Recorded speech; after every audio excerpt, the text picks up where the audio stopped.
We're going to be replacing standard Fender Strat nut. Actually, this is a Japanese Strat, which is quite nice, with a roller nut, LSR roller nut. The idea here is that the strings will take off, I guess, from where the ball bearings are within the nut, where here the strings kind of take off from the very edge. So where the ball bearings aren't on the very edge, we have to widen the nut slot. Here, as you can clearly tell, the radius is cut into the bottom of the bone nut to match the radius of the fingerboard. The LSR nut is actually flat on the bottom, so we have to compensate for that too. The height that's cut here already at both edges is practically perfect, or that'll be what we'll go by anyway, because I measured it. I have a Strat actually with the 97 Strat with this in it, so the height that we see on the edge is practically this already. So the idea is to kind of cut a little more towards the first fret here, so that when we put this in, the strings will kind of, like I said, take off from where the ball bearings are.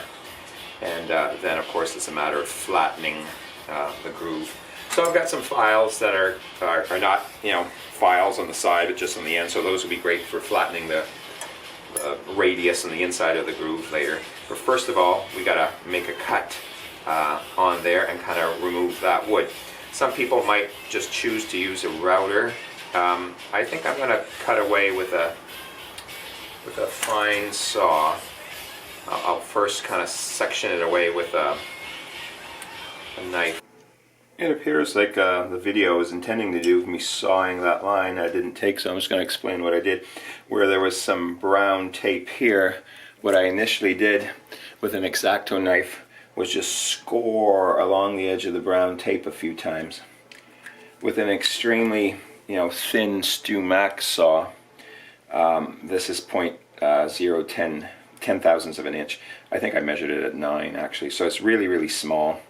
A piece of paper is about 4 thousandths of an inch, so it's a pretty small saw. And then cut along, creating, you know, this line here. Occasionally too, using some cutting lubricant too, and just kind of lubricating the saw to eventually cut that line, where then in the next video you'll see I just chip out the pieces to then allow for the installation of the LSR roller nut. So that's what I did, just cutting that line with a really thin saw.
I've chipped away at some of that, so now I'm going to use one of these files with the more aggressive side of it and start flattening. I'll just check the width of it for now, but yeah, it's very snug. So that should be exactly where it is. I measured it against mine, according to the Stratocaster, from the first fret to the edge of the nut, and I also had the instructions that told me to measure, you know, a certain distance from the back end of the 1/8 inch wide original nut slot. So we're in the perfect spot right there. So now it's just a matter of flattening the bottom.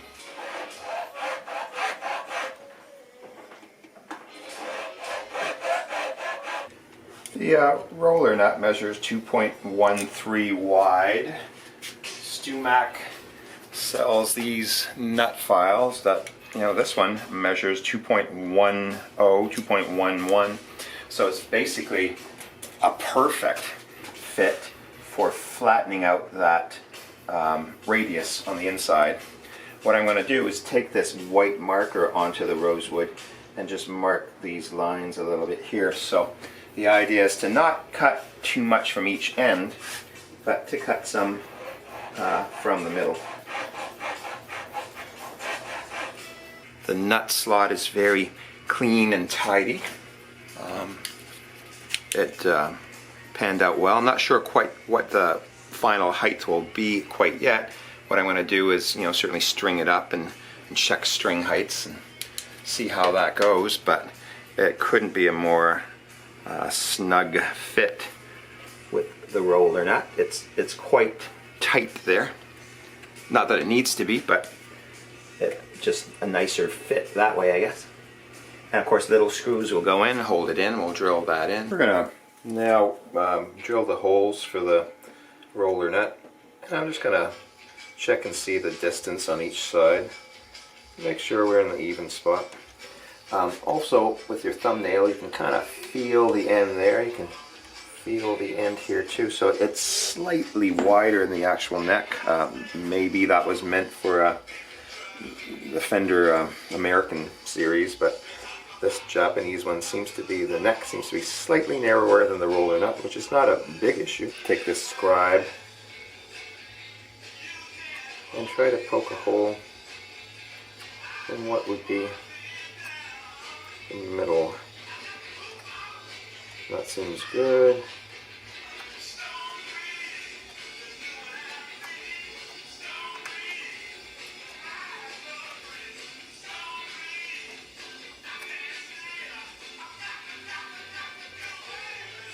We'll take a drill with a 1/16 inch bit and we'll drill some holes. So I'm going to just loosen the strings, take that out, drill some holes. I've got some tape put on the end of my drill bit here so it doesn't go too far. I've kind of measured it against the screw and the full height. The screw's about a 1/2 inch long, if I remember correctly.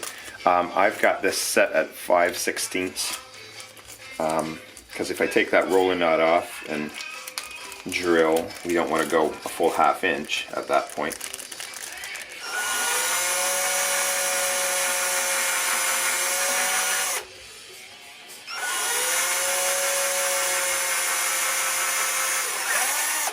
So what I'm going to do is just put this roller nut back on.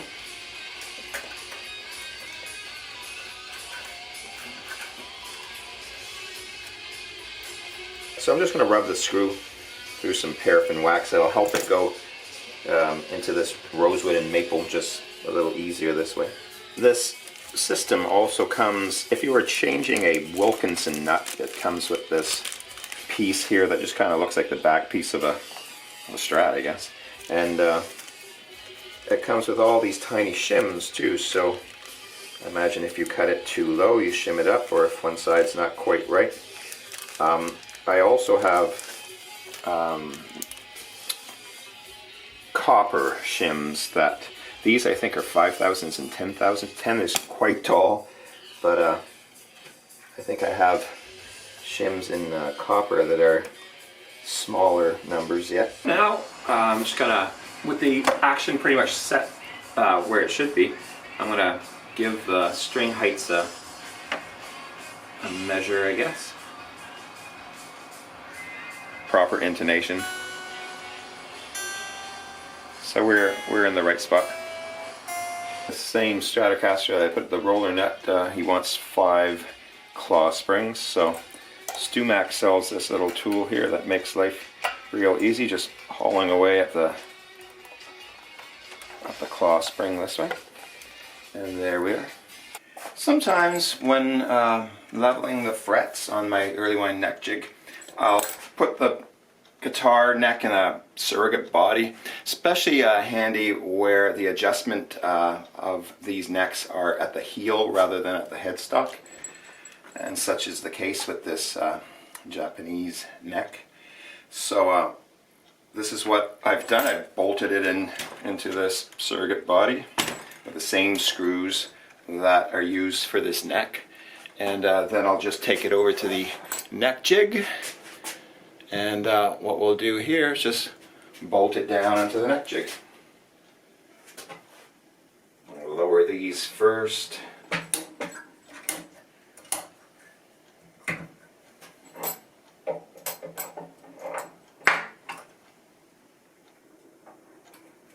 Yeah, the bolts are in the right spot.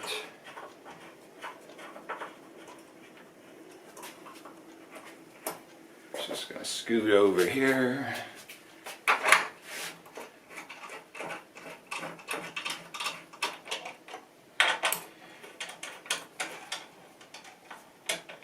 I'll get a ratchet and ratchet these two down, and that way the body can stay safe in the case, and the strings, the ball ends will just kind of, there's a little groove here, will just kind of move into that slot, I guess, and then I can just string it up. And with my notched straight edge, I guess I'll check the straightness, and then I'll level it out, and we'll do a fret dressing on this Fender neck. Stringing things up in the neck jig is pretty easy. I've cut a groove into this surrogate body where on this bridge it's just a matter of going from the top. It's like a key slot in the metal here in the bridge where that'll fit in perfectly, and no stringing from underneath, just placement from the top. I've got the guitar set on the neck jig with a slightly back-bowed neck. I like to, put the guitar in the playing position, in this case 84 degrees. The playing position depends on the size of the player, but a small guy like that owns this guitar basically would be about in the 84 degree range. Got it tuned up, standard tuning. And then what I like to do is put the notch straight edge on there and take a light to the back side and just see maybe as much as 1/1000th of an inch kind of shining through this end of the notch straight edge. So the notch straight edge will go over a long or a short scale, a 24 3/4 or a 25.5 scale guitar, and measure the fingerboard rather than measure the frets. So this way we know the fingerboard is straight. In fact, slightly backbowed. Every time I've used this wooden neck jig, slightly backbowed seems to give me my best fret dressing when I am done and I compare the fretboard and the frets. And now when we bring it back into playing position, we can unstring it and file away. You can see as I just brought it back up to level that this dial has moved from 0 by quite a bit. That one's moved a tiny bit. That's all right. That's supposed to happen. We'll also see as we remove the strings. I'm going to actually just attach the strings with some Velcro here so they all remain together. But as we remove the strings, you can see the dials want to move clockwise.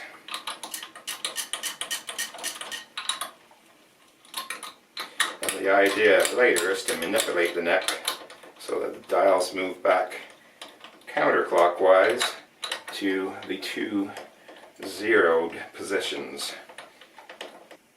I've taken a blue marker and just marked the top of the frets to just give an indication of where we might be. So these are going to help hold the neck in place, but I always kind of give an extra helping hand, I guess. When I was testing this guitar at first, I did notice, and sometimes it's because it's a 7 1/4 inch radius, but I did notice, especially when bending around the 15th fret, it would fret out. It's not uncommon in this type of guitar, so this area I might flatten out a little bit more. I'm going to file a fall away in this as well. One thing that's kind of unique about guitars sometimes is that you can have a straight edge like this where you put the straight edge between 3 frets, and if there's rocking, then it would indicate that the center fret is tall, but this guitar had no rocking, but I knew there was a problem in playing. You can see immediately it's a little high here, a little high there, so it might go a little snaky, but we'll see how much curve it has, but this will fix it for sure. The fret dressing, this is what it's all about.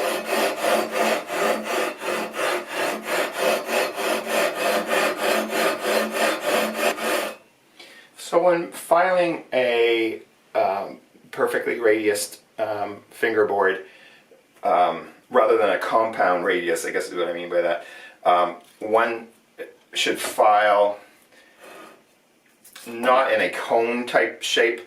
In this case, I will kind of file in a cone like shape a bit at the end here, as I think I want to just flatten this area a bit more. So if this all forms into a 7 1/4 and then slightly changes, if this ends up being, you know, an 8 or whatever, it'll be slightly flatter. It'll just be better for string bends.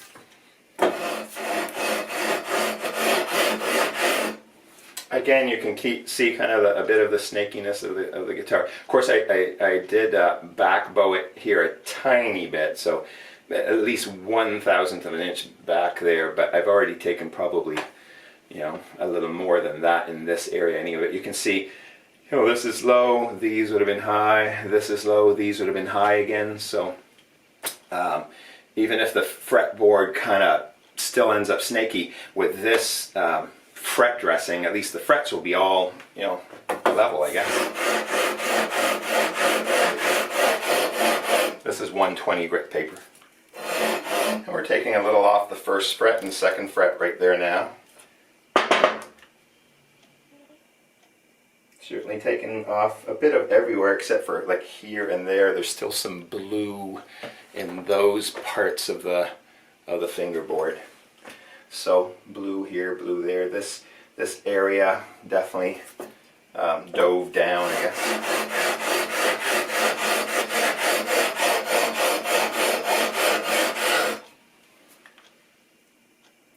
There, that's just about catching that one. That's the last one to go, so I'm just going to file a tiny bit more. I'm going to file some fall away in this neck. You saw earlier that already this part of the neck had more sawdust, so that part was high anyway. So what I want to do with this same 120 on this straight edge, I put 2 pieces of brown tape over the 8th fret. I put some brown tape over the 120 grit paper, and so this creates a slight angle, so it'll file some fall away at the end. Not much, the last 4 frets or so. I marked with blue ink the last 5, but the last 3 or 4 will get some filing. And I may also just take a finer diamond file to this region right here. As we bend, it's nicer if that area is a little bit flatter too. So I'm going to take a diamond file to there. After I file this, I'm going to tape it up. This doesn't take too much. This is like an 800 grit. I just want to flatten this area just a tiny bit. Works great, especially if you're playing in an E-blues pentatonic, you know, in this zone, and the fall away, the slightly flattening of the frets there. It's just going to work that much better when playing, especially playing with bends. I'm going to start the process of recrowning the flattened frets by using what StewMac sells as a Z file. This is the original Z file. And it'll take away at both edges, but not the center. These are great to recrown the frets again.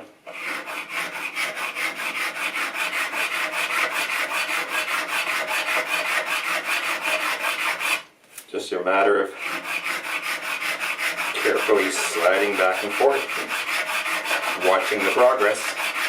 You can see, or I hope you can see at least, what the difference is between filing with a Z file and then of course number 9, and the rest are still very flat.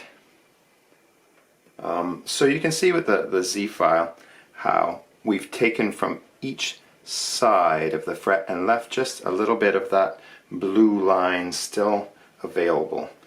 So it's not taken away at any of the flattening that we first did. So this should still be as level as we first had it. So I'm going to continue on with the Z file. So I've taken 300 grit diamond file by StewMac to just file away at the remaining blue line that we saw. Philadelphia Lutherie sells a little file too that's a 600 grit. So I'll be filing with 600 grit, which is a great idea. And then I'll take these little sanding belts, which are micro mesh sandpaper on it. So firstly, I guess after rounding them off, I'm just going to take the 320 grit side on this. I guess I got it labeled there. It's still, the dials are still at 0, and I just want to go back and forth on these just to make sure we're in the right spot. After filing with the 600 grit file, I just kind of quickly checked, well, every spot. So with this straight edge here, which is a rocker file they call it, I guess, but it is a straight edge, and you would pick 3 frets and keep this in the same direction as the strings, and if there is a rocking motion, you'll hear it. Pick, the smaller sides for up the neck, and if you pick 3 frets and you hear a rocking, then there is a fret that's too high. There was a few that had a slight bit of a rocking, the tiniest bit of rocking at the end, and I just would have taken a file, and the 600 file, and just lightly checked, done a quick pass to see if it was still rocking, and so it was no effort at all. The way you should hold this is in the direction of the strings. If you put it not in the directions of the string, you will hear the rocking.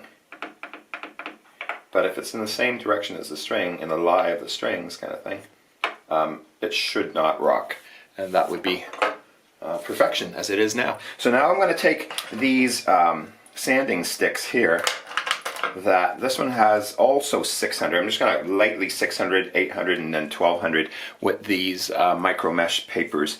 And what I've done with the stick, I guess, here, is filed a groove on this side here in the center. You could use, a 1/8 of an inch chainsaw file or something just to make a semicircle, and then on each side, on this side, I would have created a groove as well.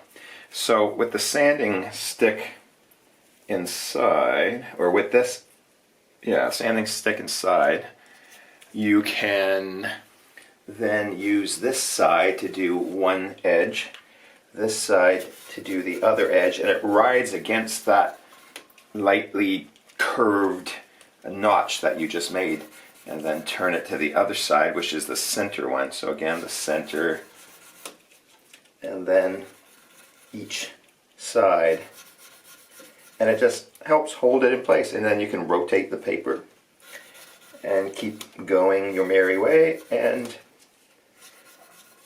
keep getting progressively lighter paper as you go. I'm going to continue with these polishing papers. These are great. This one's a 4000. The micro mesh, I went as high as 1200, so this is 4000. It's just a matter of me just rubbing back and forth with subsequent grits. This is 4000. The green one will be 6000. I can't remember how much the white one is. There are also, erasers available for the polishing of frets. Sometimes I'll file a little groove with an 1/8 inch chainsaw file, and I can use that to, just follow the top of the frets. So there's a few different ways to shine up the frets, but these are some that I've used and continue to use, I guess. With my Fordham, I can use some of StewMac's polishing block here. Some of their polishing compounds, or the buffing wheel compound.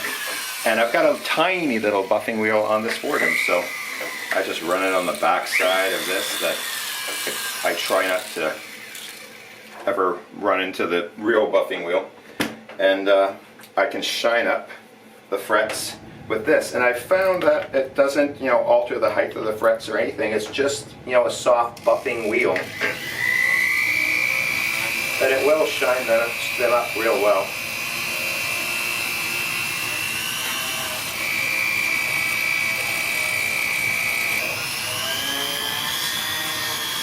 I'm running the speed with my foot.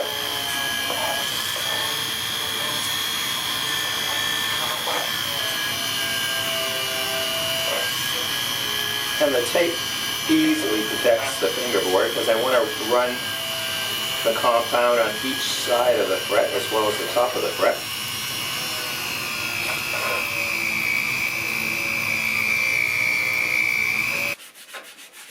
And you can see how shiny they've become once I take this paper away.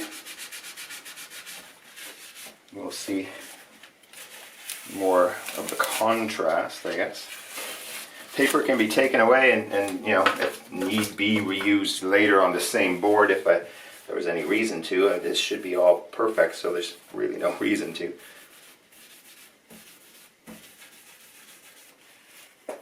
Here we go.